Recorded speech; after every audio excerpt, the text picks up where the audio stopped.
கொற்றவை குணசேகரன் வீட்டுக்கு வந்து நான் தர்ஷனை விசாரிக்கிறதுக்காக கூட்டிட்டு போக போறேன் அப்படின்னு சொல்றாங்க. ஆனா எப்பவும் போல கதிரும் மற்றவங்களும் பிரச்சனை பண்றாங்க. கொற்றவை, என்ன உங்க அண்ணன் பரோல்ல தான் வந்திருக்காரு, என்ன மறுபடியும் அவரை உள்ள போக வைக்கணும்னு நினைக்கிறியா? அவருக்கு தான் நீ என்ன பண்ணாலும் பிரச்சனையாகும், மரியாதையா ஒதுங்கி ஓரமா நில்லு அப்படின்னு சொல்றாங்க. ஆனா கதிரு எப்பவும் போல எதையுமே காதுல வாங்கிக்காம எகிறிக்கிட்டே இருக்காரு.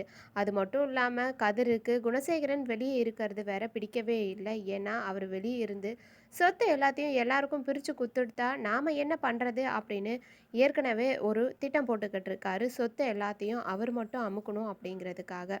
இந்த நேரத்தில் இப்படி ஒரு பிரச்சனை வர்றதுனால பிரச்சனை பண்ணி அவரை மறுபடியும் ஜெயிலுக்கே அனுப்பிடலாம் அப்படின்னு பிளான் பண்ணுறாரு கதிர்.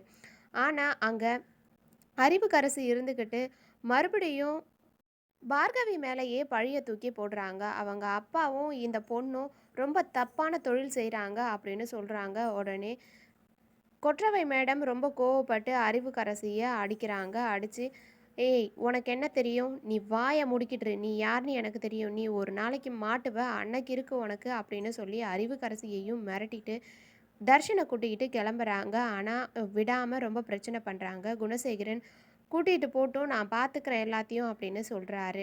குணசேகரனோட அம்மாவும் ஏதாவது மிரட்டி கிரட்டி கையெழுத்து வாங்கிட போகிறாங்கப்பா அப்படின்னு சொல்கிறாங்க. அதெல்லாம் ஒன்றும் பண்ண முடியாதுமா, நான் பார்த்துக்கிறேன் அப்படின்னு சொல்லிடுறாரு குணசேகரன்.